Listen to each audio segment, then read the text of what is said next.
Thank you so much. तो आज आप लोगों के साथ में धोलेरा की बेसिक प्रेजेंटेशन को मैं जो है क्लियर करता हूँ, जिससे आपको धोलेरा पूरा क्लियर होगा। सबसे पहले हम देखते हैं धोलेरा स्मार्ट सिटी के अंदर एक लाइन आती है, धोलेरा SIR। SIR का मतलब क्या है? SIR का मतलब है स्पेशल इन्वेस्टमेंट रीजन, यानी कि एक वो निवेश क्षेत्र जहाँ पे गवर्नमेंट की कुछ विशेष गाइडलाइन होती हैं। गवर्नमेंट वहाँ पे विशेष गाइडलाइन अकॉर्डिंग पूरे शहर का निर्माण करती है, तो वो होता है स्पेशल इन्वेस्टमेंट रीजन। तो धुलेरा क्या है? धुलेरा एक जगह का नाम है। अहमदाबाद डिस्ट्रिक्ट के अंदर एक तहसील है धुलेरा, और उस तहसील के अंदर करीब 11 गांव हैं।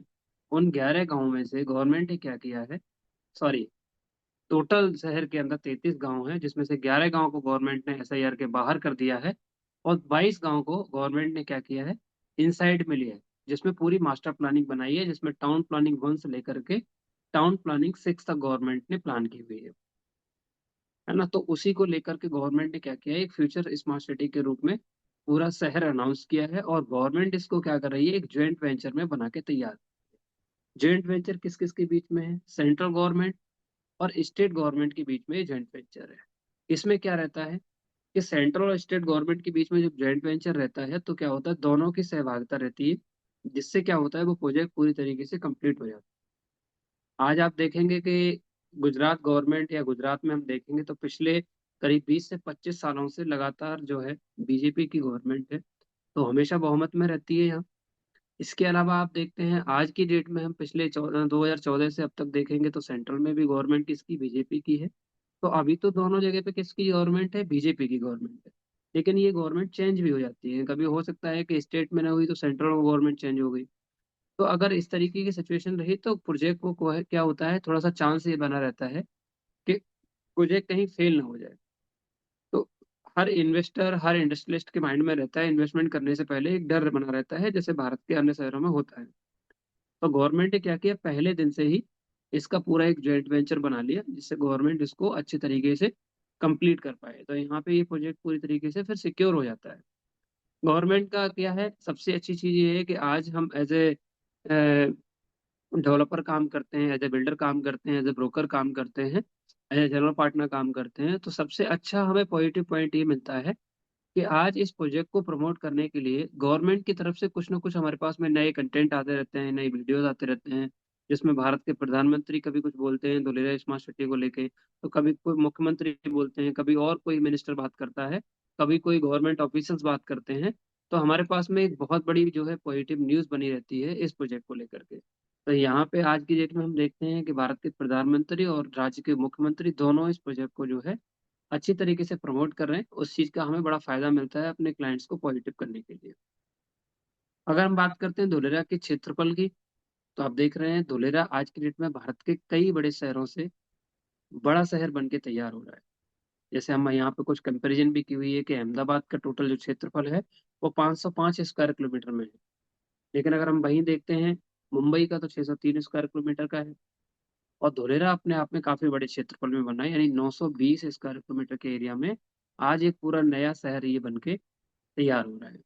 अब इतना बड़ा शहर है तो बनने में भी टाइम लगेगा, और क्षेत्रफल को भी डिसाइड किया जाएगा, थोड़ा सा अलग अलग डिवाइड भी कर दिया जाएगा उसको सेक्टर्स के अंदर, टाउन प्लानिंग्स के अंदर।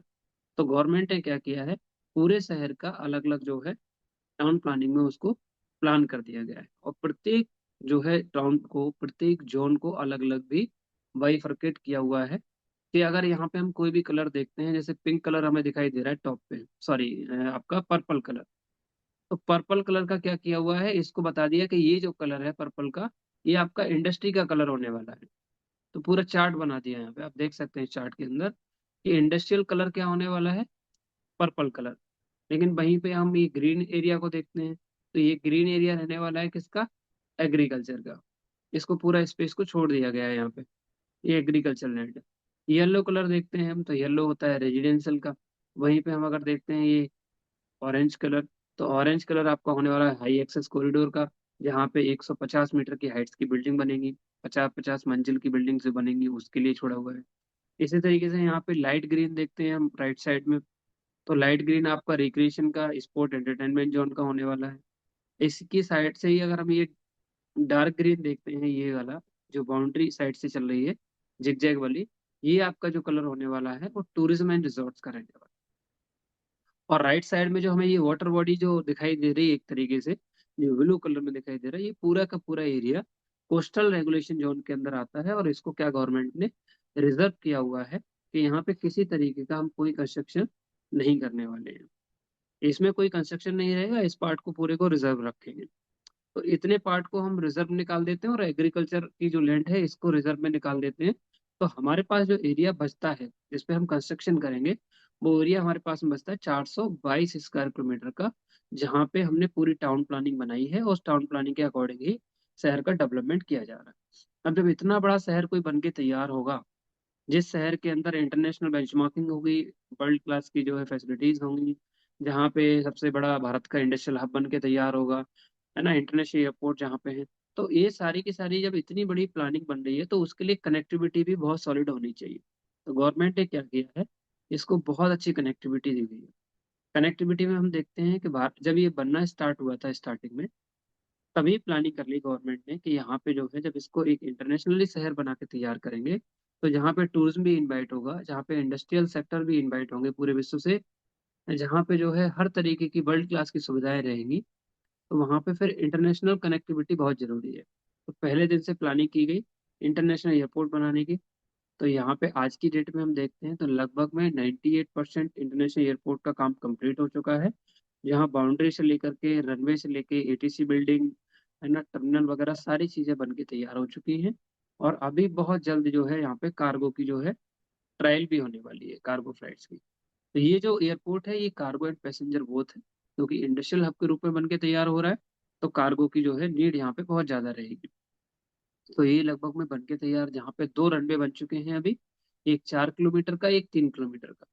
और बहुत जल्द जो है ये जो है कार्गो के लिए कहीं ना कहीं ट्रायल में लेकर के इसको ऑपरेशनल कर देंगे। क्योंकि आने वाले टाइम में अभी 5 साल के बाद में जो कॉमनवेल्थ गेम रहेंगे, तो जितनी भी इंटरनेशनल फ्लाइट्स रहेंगे उनको कवर करने के लिए क्या रहेगा, आपका अहमदाबाद और धुलेरा, इन दोनों शहरों से ही इंटरनेशनल फ्लाइट्स को जो है यहाँ पे वो किया जाएगा, रनवे पे लाया जाएगा।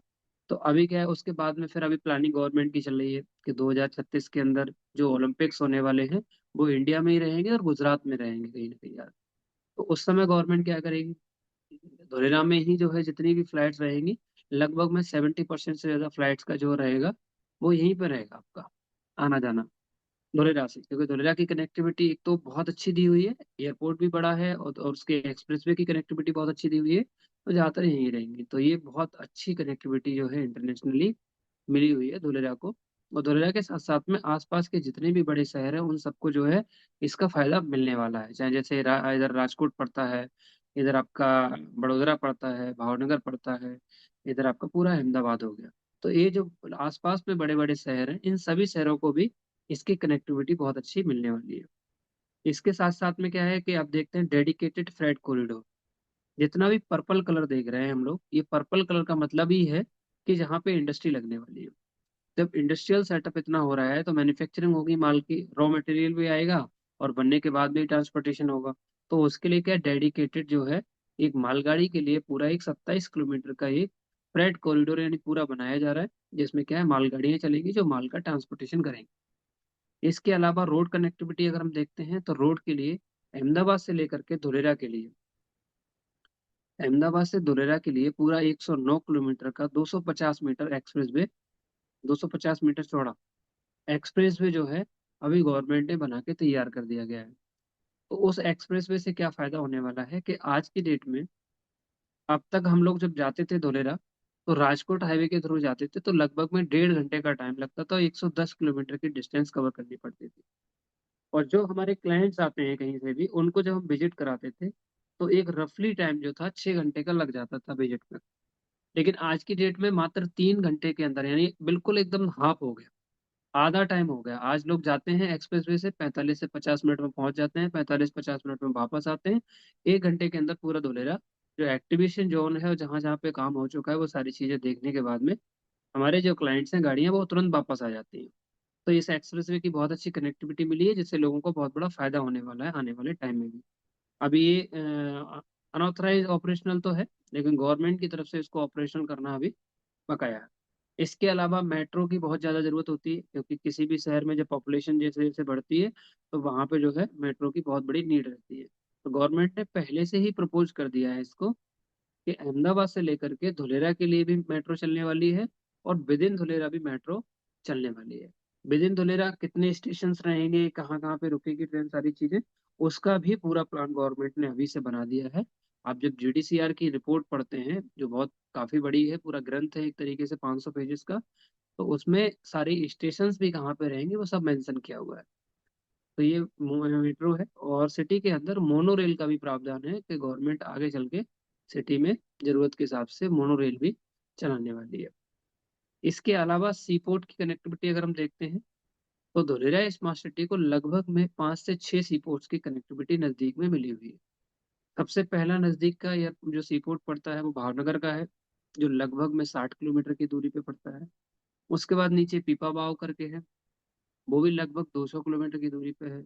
नीचे की साइड में जाएंगे अगर हम, तो वहां पे हम देखते हैं दहेज और हजीरा, वो सी पोर्ट्स की कनेक्टिविटी मिली हुई है। कांडला, मुद्रा, पोरबंदर, इस तरीके से 5 से 6 सी पोर्ट्स हैं जिनकी कनेक्टिविटी धुलेरा स्मार्ट सिटी को मिली हुई है, जो आने वाले टाइम में पूरे विश्व के अंदर अच्छी तरीके से ट्रेड कर पाएंगे हम लोग इससे। तो आज की डेट में इस शहर को हम देखते हैं तो 360 डिग्री की कनेक्टिविटी स्मार्ट सिटी को मिली हुई है आज की डेट में। तो ये कनेक्टिविटी आप समझा सकते हैं, इस कनेक्टिविटी से आप क्लाइंट को क्लियर कर सकते हैं कि किसी भी बड़े शहर में आप ये देखेंगे बहुत कम इस तरीके की कनेक्टिविटी रहती है जो धुलेरा स्मार्ट सिटी को मिली हुई है।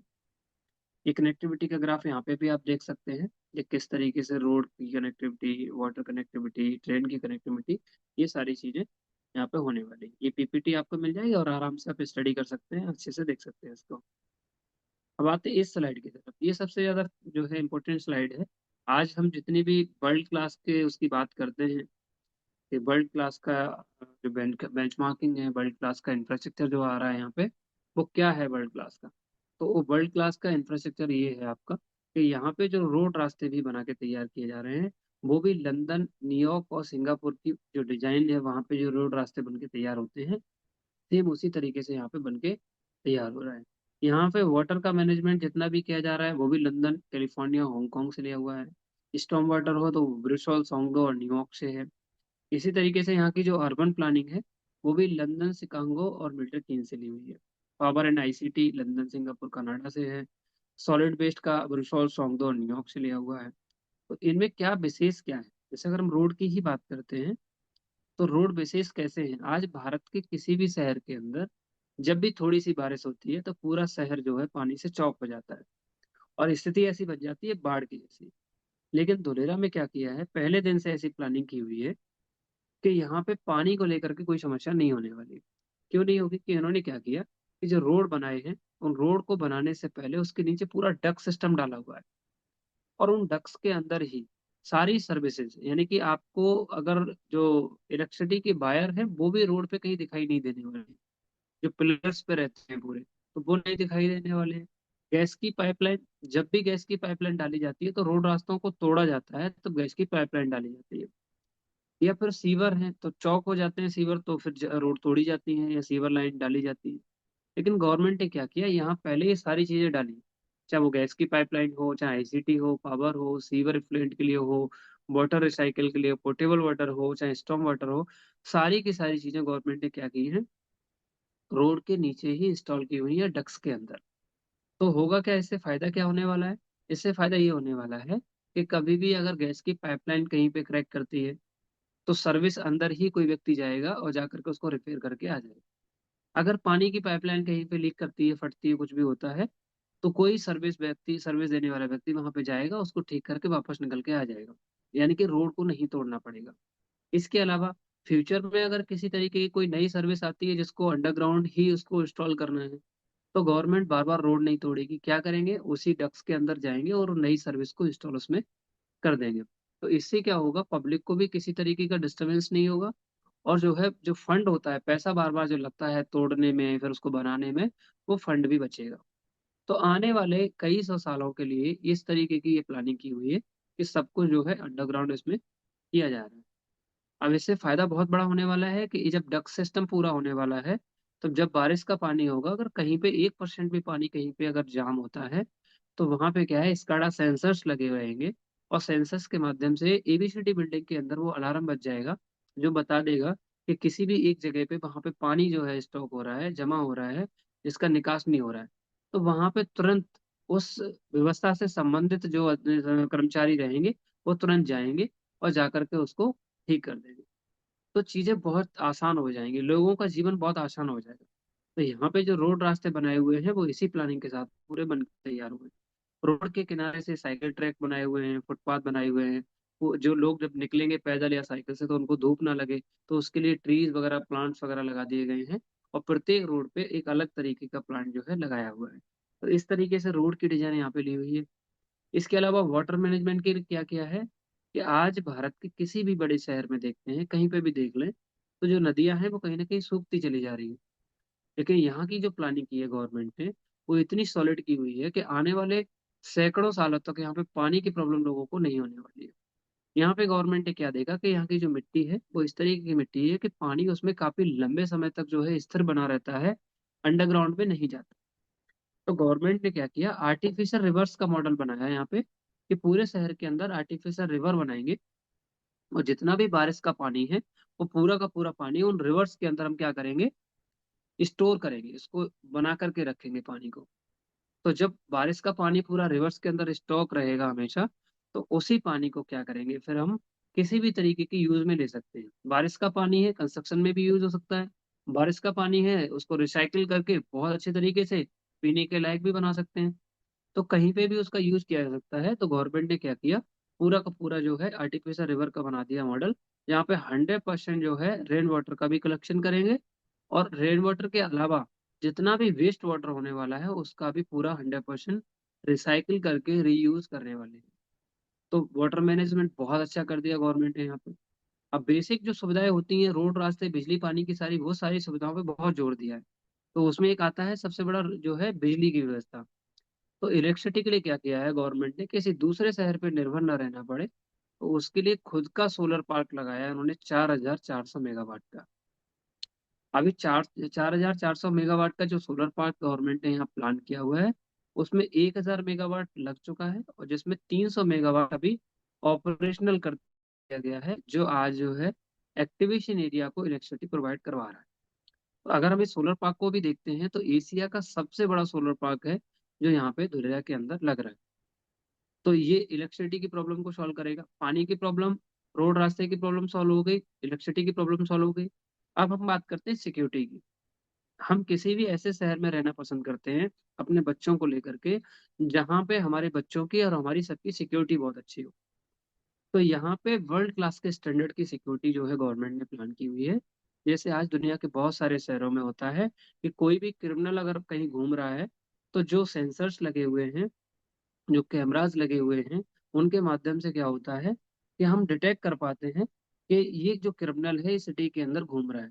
तो वो तुरंत जाकर के कोई जो अपनी कह सकते हैं, जैसे यहाँ पे एबीसीडी बिल्डिंग बनाई हुई है, उसी तरीके से वहां पे जो मॉनिटरिंग बिल्डिंग होती है उसमें जाके पता चल जाता है कि वो फलाना व्यक्ति जो क्रिमिनल है उसको डिटेक्ट कर लिया, वहां पे खड़ा हुआ है। तो दुलेरा स्मार्ट सिटी के अंदर भी सेम उसी तरीके की व्यवस्थाएं हैं। पूरे शहर के अंदर क्या है, वाईफाई रहने वाला है, सेंसर्स रहने वाले हैं, और पूरे शहर के अंदर कैमरा लगने वाले हैं, अभी एक्टिवेशन एरिया में लगे हुए हैं। तो इस तरीके के जो वर्ल्ड क्लास के जो बेंचमार्किंग बोलते हैं, हम लोग बताते हैं, लोगों को गाइड करते हैं, वो सारी की सारी चीजें आज हम एक्टिवेशन एरिया के अंदर देखने को हमें वो सब मिलता है। तो इस तरीके की ये वर्ल्ड क्लास की बेंचमार्किंग है। इसमें और हम डीप जा सकते हैं, चीजों को समझ सकते हैं बारीकी से, एक एक पॉइंट को। उसके लिए हमारे पास में एक जीडीसीआर की रिपोर्ट है, वो भी हम आपको दे देंगे, उससे आप और अच्छा डीपली स्टडी कर सकते हैं।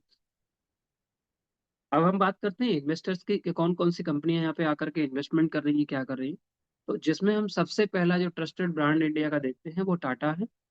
टाटा ने एक पहला जो इन्वेस्टमेंट किया था वो अपनी रिन्यू पावर के लिए किया था, जहां पे उन्होंने लगभग में आज जो है 2,500 से 3,000 वर्कर्स को जो है काम दिया हुआ है। आज रिन्यू पावर जो है पूरी तरीके से ऑपरेशनल है, पिछले 1 1.5 साल से, जो सोलर प्लेट्स मैन्युफैक्चरिंग का काम करती है। और उसी के जस्ट सामने टाटा ने अपनी दूसरी जो फैब है, यानी कि अगर हम सेमीकंडक्टर इंडस्ट्री की बात करें तो पहली एक ऐसी इंडस्ट्री है जो भारत में एक बहुत बड़ी औद्योगिक क्रांति नई लेके आ रही है, जो भारत की बेरोजगारी की प्रॉब्लम को भी सॉल्व करेगी और साथ ही साथ में भारत की इकोनॉमी को आज की तुलना में कई गुना ऊपर लेके जाने वाली है आने वाले टाइम में। जो पूरे विश्व को हम सेमीकंडक्टर प्रोवाइड कराएंगे, वो कंपनी यहाँ पे टाटा ने 91,000 करोड़ के साथ में इन्वेस्टमेंट के साथ में पहली यूनिट अभी लगाई है धुलेरा के अंदर, 163 एकड़ लैंड के अंदर, जहाँ पे हम जो मैन्युफैक्चरिंग करेंगे, जो चिप्स की वेफर्स की, वो पूरी दुनिया में हम जो है फिर सप्लाई करेंगे। तो ताइवान की कंपनी के साथ मिलकर के टाटा ने अपना ये पहला फैब लगाया है, तो 2026 के अंदर ऑपरेशनल होने वाला है। अभी इसका काम बहुत जोरों से चल रहा है। तो ये बहुत ट्रस्टेड ब्रांड है और बहुत बड़ा इन्वेस्टमेंट है इनका। इस इन्वेस्टमेंट की वजह से और इनके आने की वजह से धुलेरा में एक बहुत बड़ी अपने आप में क्रांति आ रही है। आए दिन कोई नई नई कंपनीज आ रही हैं, चाहे हम चिलीफॉल की बात करें, चाहे वेदांता की बात करें। अभी नई नई इंटेल आई है, जापान की बहुत सारी केमिकल कंपनीज आ गई हैं यहाँ पे, है ना। ताइवान की कंपनीज बहुत सारी आ रही हैं, अमेरिका की बहुत सारी कंपनीज आ रही हैं। तो इस तरीके से क्या है कि आज की डेट में ये जो डेवलपमेंट अभी हो रहा है, जो टाटा ने इतना बड़ी जो क्रांति यहाँ पे लाई है, उसकी वजह से क्या है कि आज बहुत सारी जो है वर्ल्ड क्लास की और इंडिया की कंपनी भी बहुत तेजी से आप धुलेरा की तरफ मूव कर पा रही है। तो आज ये देखते हैं, बहुत बड़ा इनिशिएटिव है टाटा का, जो जॉब भी प्रोवाइड कराएगा और भारत की इकोनॉमी में भी बहुत बड़ा सहयोग देगा ये। आज जो प्रोजेक्ट्स यहाँ पे ऑनगोइंग हैं, जो प्रोजेक्ट बन रहे हैं, चल रहे हैं, उनको हम देखते हैं। जैसे आज हम देखते हैं रेजिडेंशियल कॉम्प्लेक्स, ये पूरे तरीके से आज जो है बन के जो है बहुत तेजी से इसका काम चल रहा है, जहाँ पे ग्रेप और सन रियल्टी मिलकर के ये बना रहे हैं इसको। तो इसका काम चल रहा है। कॉर्पोरेट होटल, एक जो है सूरत की बहुत बड़ी फर्म है सेक्सरिया करके, जो क्या करते हैं, होटल इंडस्ट्री में ही काम करते हैं, वो यहाँ पे एक होटल बना रहे हैं बहुत बढ़िया। गवर्नमेंट की तरफ से 200 बेड का एक मल्टी स्पेशलिटी हॉस्पिटल भी बन के तैयार हो रहा है, जहाँ पे आईसीयू बढ़िया रहने वाला है, ओपीडी वगैरह सारी चीज़ों की सुविधाएं रहने वाली हैं। फूड कोर्ट का काम चल रहा है, बैंक का काम चल रहा है, स्कूल गवर्नमेंट की तरफ से, फायर स्टेशन, टाटा की 10 सिटी यहाँ पे बन रही है, गेस्ट हाउस, और टाटा का रेन्यू पावर जो मैंने बताया वो ऑपरेशनल ऑलरेडी यहाँ पे है। कुछ ऐसे प्रोजेक्ट्स जो अभी बन के तैयार हुए हैं, लोग पूछते हैं कि क्या हुआ है धुलेरा के अंदर, तो ये वो सारे प्रोजेक्ट्स हैं जो पूरी तरीके से कंप्लीट। 70 किलोमीटर तक के रोड रास्ते, मिनिमम रोड का जो साइज है वो 18 मीटर से लेकर के 70 मीटर तक का रोड साइज, ये बन के अभी जो है धुलेरा में तैयार हो चुके हैं। इसी एरिया को बोलते हैं हम एक्टिवेशन एरिया, जहाँ पे चीजें सब एक्टिव हो चुकी हैं। वो पूरी तरीके से जो मैंने आपको बताया कि जो यूटिलिटी कॉरिडोर है, जो सब कुछ इसके अंडरग्राउंड रोड के नीचे रहने वाला है, उसी जो है प्लानिंग के साथ में ये 70 किलोमीटर के रोड रास्ते बन के तैयार हो चुके हैं। इसके अलावा वाटर ट्रीटमेंट प्लांट जो ट्रीट करेगा पानी को, ये अभी बन के तैयार हुआ है। 2 पावर स्टेशन बन के तैयार हो चुके हैं, टोरंट पावर। एबीसीडी बिल्डिंग जो पूरे धुलेरा को मॉनिटर करने वाली है, धुलेरा का हार्ट कह सकते हैं इसको, ये बन के तैयार हो चुकी है। इसके अंदर एक जो है ताइवान की बहुत बड़ी अभी कैंटीन भी आई हुई है, वो भी यहीं पे है। ये वाटर स्टोर करने के लिए टैंक बन चुके हैं, करीब अभी की डेट में हम देखते हैं तो एक्टिवेशन एरिया में 10 टैंक बन चुके हैं, जो है लाखों टन पानी जो है यहाँ पे स्टोर कर सकते हैं। इसके अलावा कॉमन इन्फ्लुएंट प्लांट हो गए, सीवेज ट्रीटमेंट प्लांट है, ये सभी बन के तैयार हुए हैं। जो आर्टिफिशियल रिवर्स का जो मॉडल हम बताते हैं धुलेरा के अंदर, तो वो उसमें एक प्रैक्टिकली देखने के लिए आपको 6.5 किलोमीटर की आर्टिफिशियल रिवर मिलती है, जहाँ आज भी धुलेरा में इसमें पानी जो है स्टोर मिलता है, देखते हैं। इस रिवर फ्रंट पे जाकर के हम लोग विजिट करके आते हैं। टाटा का जो प्लांट है सेमीकंडक्टर का, ये अभी जो है काम चल रहा है इस पे, ये भी बहुत जल्द जो है कंप्लीट हो जाएगा। तो ये वो सारे प्रोजेक्ट्स हैं जो अभी कंप्लीट हो चुके हैं। नरेगा की प्लानिंग की अगर हम बात करते हैं, तो प्लानिंग इसकी 2009 में एसआईआर एक्ट इनेक्ट किया गया था, और पूरी तरीके से इसकी वो बनाई हुई है, गाइडलाइन बनाई हुई है। तो ये 2009 में बन के तैयार हुआ। धीरे धीरे इसकी हेल्क्रो कंपनी, जो वर्ल्ड के मैप डिजाइन करती है बेस्ट प्रोजेक्ट के, तो उसने इसकी पूरी मास्टर प्लानिंग की, और धीरे धीरे करके 2016-17 तक पूरी मास्टर प्लानिंग तैयार करके जब दी, तो यहाँ पे 2015-16 में आकर के यहाँ पे एकॉम कंपनी की एंट्री होती है, जो डिजाइन करती है, इंजीनियरिंग करती है, जो प्रोजेक्ट मैनेजमेंट का काम करती है। उसने यहाँ पे अपना जो है एंट्री मारी, और 2017-18 में ग्राउंड पे जो है काम यहाँ पे स्टार्ट कर दिया था धुलेरा स्मार्ट सिटी के अंदर। तो आज हम 2017-18 से देखते हैं 2025 में, तो बहुत सारे प्रोजेक्ट्स और बहुत सारी चीजें आज जो है बन के तैयार हो चुकी है। ये स्लाइड को मैंने स्टार्टिंग में भी चर्चा में लिया था कि स्टार्टिंग में क्या है, ये जॉइंट वेंचर गवर्नमेंट का है। तो यहाँ पे स्टेट गवर्नमेंट और सेंट्रल गवर्नमेंट दोनों मिलकर के इस प्रोजेक्ट को बना रहे हैं जॉइंट वेंचर में। 49% जो है सेंट्रल गवर्नमेंट फंड के रूप में सपोर्ट कर रही है सिटी को, और 51% की शेयर होल्डिंग के साथ में यहाँ पे स्टेट गवर्नमेंट लैंड प्रोवाइड करा रही है। तो दोनों की अपनी भूमिका है, सेंट्रल गवर्नमेंट फंड दे रही है, स्टेट गवर्नमेंट लैंड प्रोवाइड करा रही है, और दोनों को मैनेज करने के लिए Dholera industrial city development limited करके एक बॉडी पूरी बना दी है कंपनी, ये इसको प्रोजेक्ट को मैनेज कर रही है अच्छे तरीके से। तो यहाँ से एक डर खत्म हो जाता है कि किसी तरीके का ये प्रोजेक्ट ऐसा तो नहीं हो कहीं भविष्य में बंद हो जाए, तो वो संभावना पूरी तरीके से खत्म हो जाती है। अब यहाँ पे बात करते हैं धुलेरा स्मार्ट सिटी के क्षेत्रफल में और उसमें गाँव में। तो देखते हैं, स्टार्टिंग में आपको बताया कि धुलेरा स्मार्ट सिटी जो है क्या है। धुलेरा एक तहसील है जिसमें 33 गांव आते हैं, जिसमें से 33 में से ये 22 गांव को धुलेरा स्मार्ट सिटी की प्लानिंग के अंदर लिया गया है। और जो 11 गांव हैं वो जो है स्मार्ट सिटी के बाहर के एरिया में रह गए हैं सभी। इसमें पूरी में टाउन प्लानिंग बनाई हुई है, टाउन प्लानिंग 1 से लेकर के टाउन प्लानिंग 6 तक। उसको देखते हैं। तो प्रत्येक टाउन प्लानिंग का अपने एक साइज है। जैसे अगर हम TP1 देखते हैं, टाउन प्लानिंग 1, तो 51.4 स्क्वायर किलोमीटर के एरिया में टाउन प्लानिंग 1 आता है। टाउन प्लानिंग 2 देखते हैं तो 102.34 जो है स्क्वायर किलोमीटर के एरिया में है। वही TP3 देखते हैं तो ये इस तरीके से TP4, TP5 एंड TP6। तो सबके अपने अपने अलग अलग साइजेज हैं। अब इसको क्या किया है, जब जब ये क्षेत्रफल बड़ा है काफी, 102 किलोमीटर का एरिया काफी हो गया, या 51 स्क्वायर किलोमीटर का एरिया काफी हो गया, तो उसको गवर्नमेंट ने क्या किया है, फर्दर छोटी छोटी सब टीपीज में उसको जो है डिवाइड कर दिया गया है। तो टाउन प्लानिंग 1 के अंदर जो है कुछ सब टाउन प्लानिंग बना दी, टाउन प्लानिंग 2 के अंदर कुछ सब टाउन प्लानिंग बना दी, इसी तरीके से सभी के अंदर सब टाउन बनाए हुए हैं। तो उसमें 27 सब टाउन प्लानिंग्स बन के तैयार हुई।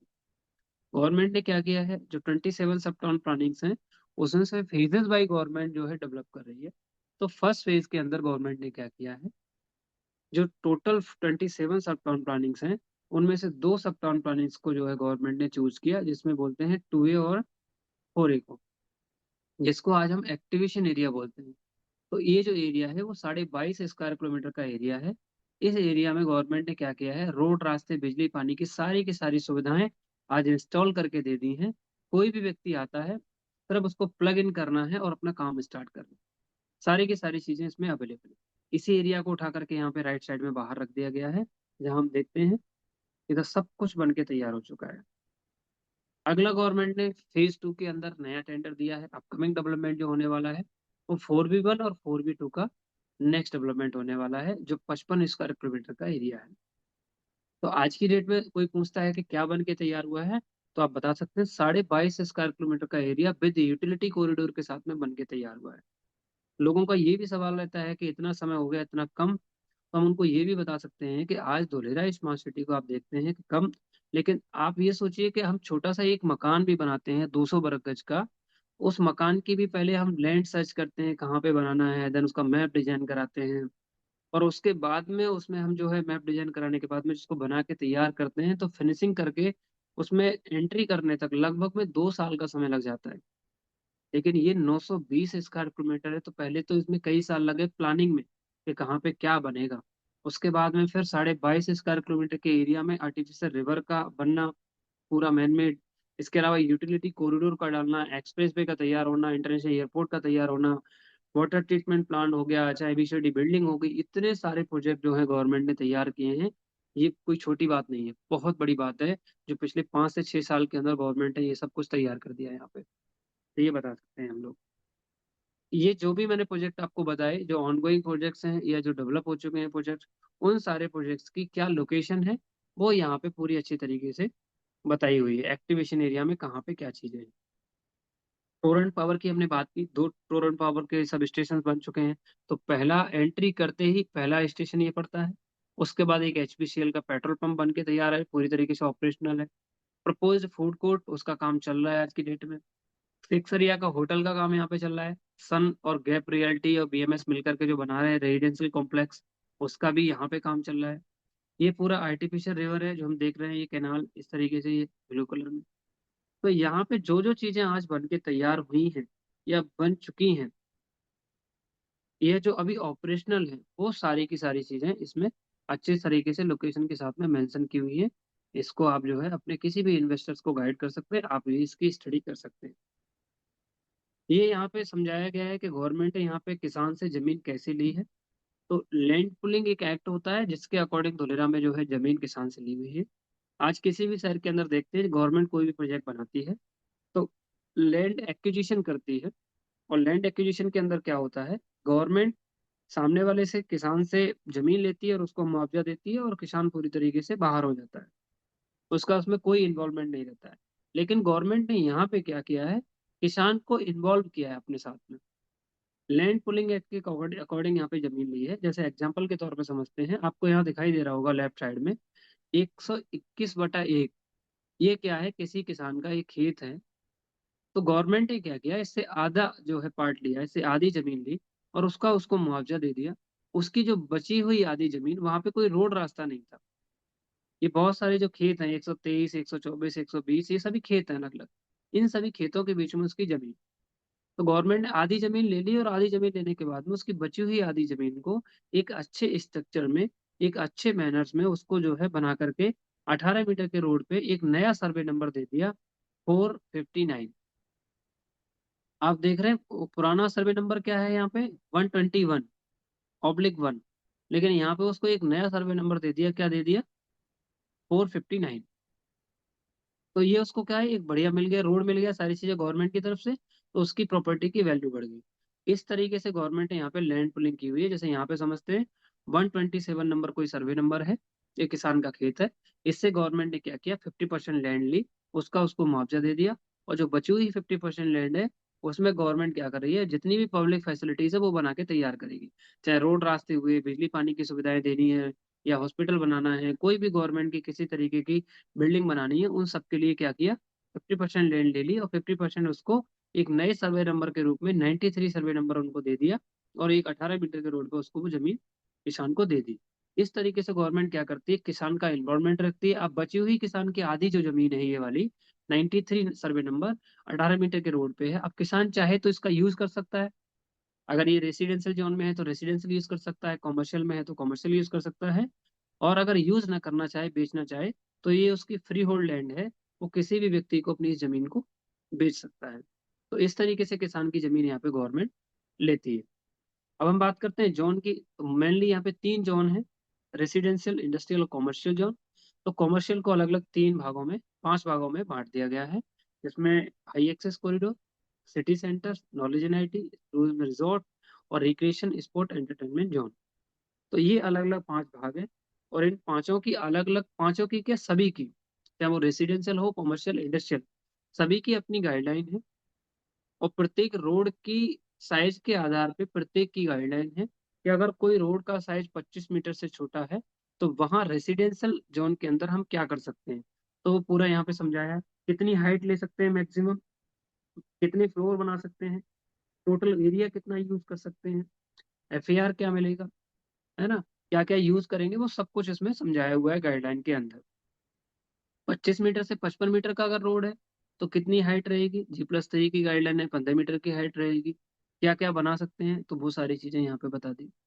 55 मीटर से 70 मीटर तक का कोई रोड है, तो G+5 है, 18 मीटर मैक्सिमम हाइट है।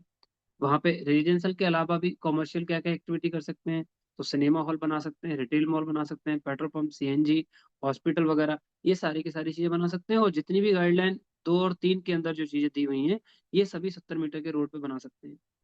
तो इस तरीके से प्रत्येक जोन की अपनी एक गाइडलाइन है, जिसको आप स्टडी करेंगे। ये आपके होमवर्क में आती है चीजें, आपको ये सब दी हुई हैं, आप इसको स्टडी करेंगे कि अगर कोई इंडस्ट्रियल जमीन है किसी की, और 25 मीटर से 30 मीटर तक के बीच में है, तो उसमें क्या क्या हम बना सकते हैं।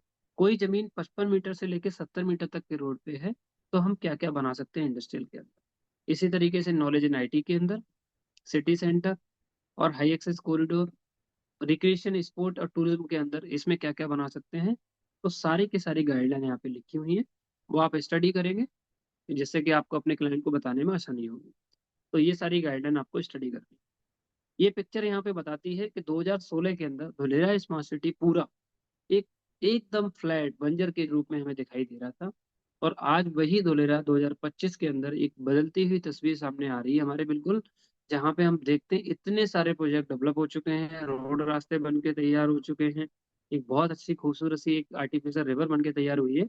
और आने वाले 2030 तक हम देखेंगे धुलेरा स्मार्ट सिटी के अंदर एक बेहतरीन शहर के रूप में बन के तैयार होगा ये। इसमें एक पार्ट जो है एक्टिविशन एरिया के रूप में, और जो नेक्स्ट एक्टिवेशन एरिया है वो, ये दोनों एक बेहतरीन शहर के रूप में दिखाई देने वाले हैं। और जिससे होगा क्या, कि ये शहर पूरी तरीके से लिवेबल हो जाएगा। यानी कोई भी व्यक्ति कहीं से आकर के यहाँ सारी की सारी सुविधाएं ले सकेगा। चाहे वो रोड की कनेक्टिविटी हो, चाहे एयर कनेक्टिविटी हो, चाहे बेसिक उसको मेडिकल फैसिलिटीज की हो, चाहे किसी तरीके के मॉल्स हो, बच्चों के लिए एजुकेशन हो, वो सारी की सारी फैसिलिटी उसको जो है मिलने वाली है। तो 2030 तक यहाँ धुलेरा की तस्वीर पूरी।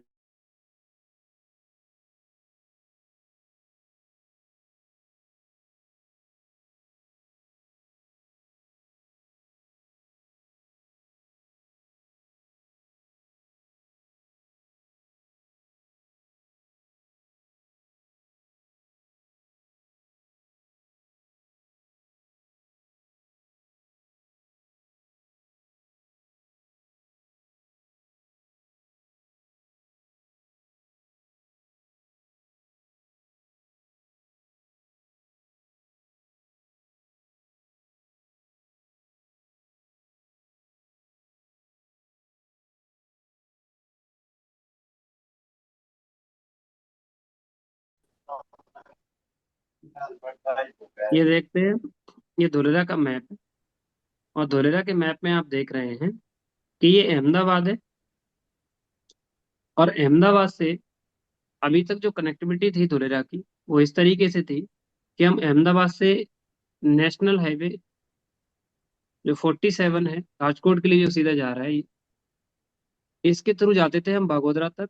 और बागोदरा से ये फैदरा, और फैदरा से पीपली होते हुए पीपली। इस तरीके से हम लोग धुलेरा की तरफ जाते थे विजिट करने के लिए। तो लगभग हम्म। में 1.5 घंटे का टाइम लग जाता था पहुंचने में। अभी क्या हुआ है, ये जो एक्सप्रेस वे है ये पूरी तरीके से बन के तैयार हो गया है।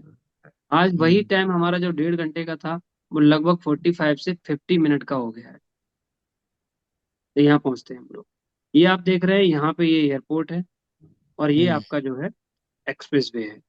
ये धुलेरा के अंदर एंटर कर रहा है। नजदीक में आप देखते हैं बहुत सारी चीजें, ये धांधुका है, इधर भीमनाथ जंक्शन है जहाँ से पूरा फ्रेट कॉरिडोर बनाया जाएगा इसके अंदर, है ना। तो ये इसकी धुलेरा की पूरी प्लान। अब इसमें नीचे की तरफ अगर हम देखते हैं तो आप देखिए नीचे कितना शानदार कनेक्टिविटी यहाँ से अलग अलग शहरों को दी जा रही है। आप यहाँ पे हम्म। देखते हैं कि ये नीचे हो गया आपका भावनगर, ठीक है। और ये भावनगर और धुलेरा के बीच में जो गैप है वो 35-40 किलोमीटर का एक रफली गैप है। यहाँ इधर साइड में ब्लैक बक सेंचुरी जो एक नेशनल पार्क है ये होने वाला है। और नीचे से सूरत के लिए डायरेक्ट जो है सी लिंक रोड बनाया जा रहा है, जो 150 किलोमीटर की जो दूरी है धुलेरा से सूरत की, उसको कवर करेगा। तो 150 किलोमीटर की दूरी को कवर करने में अगर एक्सप्रेस वे इस तरीके का रहेगा तो कितना टाइम लगेगा, 2 से 3 घंटे। तो अभी सूरत जाते हैं लोग तो घूम करके जाना पड़ता है, लेकिन डायरेक्ट जो है यहाँ से सीधा एक रास्ता रहेगा एक्सप्रेस वे, जो कहाँ के लिए रहेगा, धुलेरा से डायरेक्ट बोले। दहेज के लिए, सूरत के लिए। और उसी में हम्म। चलने वाली है मेट्रो, और हाई स्पीड मेट्रो चलने वाली है। तो इंसान 2 घंटे में धुलेरा से सूरत पहुंच सकता है आराम से। तो ये नीचे बनने वाला, इसके अलावा नीचे कल्पसर डैम भी बन रहा है, जो इधर क्या कवर करेगा, इधर मीठे पानी की जो झील वगैरह सब कुछ बनेगी उसको कवर करेगा। तो ये डैम यहाँ पे बन के तैयार होगा। नीचे के साइड में सी पोर्ट भी बनना है भावनगर में, तो नजदीक में सी हम्म। पोर्ट कनेक्टिविटी भी है। तो ये नीचे की तरफ की आप कनेक्टिविटी इसकी देखते हैं पूरी की पूरी, ठीक है। इसके अलावा आप ये देखिए यहाँ पे टाउन प्लानिंग वगैरह, टीपीज वगैरह, गांव वगैरह सारी चीजें अच्छे से गाइड किए गए हैं। इस मैप को भी आप जब देखेंगे, रीड करेंगे, तो इसमें सारी चीजें आपको यहाँ पे क्लियर है। अब इसके अलावा अगर हम देखते हैं गूगल अर्थ देखते हैं, तो गूगल अर्थ पे भी आपको चीजें समझ में आती हैं। ये आप देखिए, ये आपका धुलेरा आपको सेंटर में दिखाई दे रहा है, ठीक है। और धुलेरा के नजदीक में आप देखिए चारों तरफ से आसपास में सबसे पहले ऊपर में एक सिटी अहमदाबाद, राइट साइड में आपका देखिए बड़ोदरा, इधर साइड में अगर देखते हैं तो राजकोट, और नीचे भावनगर। ये चार बड़े नगर जो है, बिल्कुल बड़े बड़े शहर जो हैं बिल्कुल नजदीक नजदीक में है। पांचवा अगर हम देखते हैं तो सुरेंद्र नगर भी जो है एक शहर बहुत बढ़िया है, बड़ा शहर है, ये भी धुलेरा के बिल्कुल नजदीक रहने वाला है। तो जितने भी बड़े ये शहर हैं, इन सभी शहरों को धुलेरा से बहुत अच्छे से कनेक्ट किया गया है। तो इससे क्या है कि शहर ये भी डेवलप होगा, और इन सभी शहरों को भी धुलेरा के बनने से बहुत बड़ा जो है कहीं ना कहीं फायदा मिलने वाला है। चाहे वो रोजगार से संबंधित हो, चाहे किसी तरीके का और, सभी फायदे इसको मिलने वाले। ये पूरा खंबात की खाड़ी है नजदीक में ये यहाँ पे। तो ये सी लिंक भी यहाँ पे पूरा पूरा मिला हुआ है इस तरीके से। और यहाँ से जो डैम बन के तैयार होगा, इस तरीके से लिंक बनेगा, वो दहेज के लिए ये बन के तैयार होने वाला है। एक मिनट, यहाँ से ये इस तरीके से। तो सूरत की कनेक्टिविटी धुलेरा से बहुत आसान हो जाएगी। ठीक है।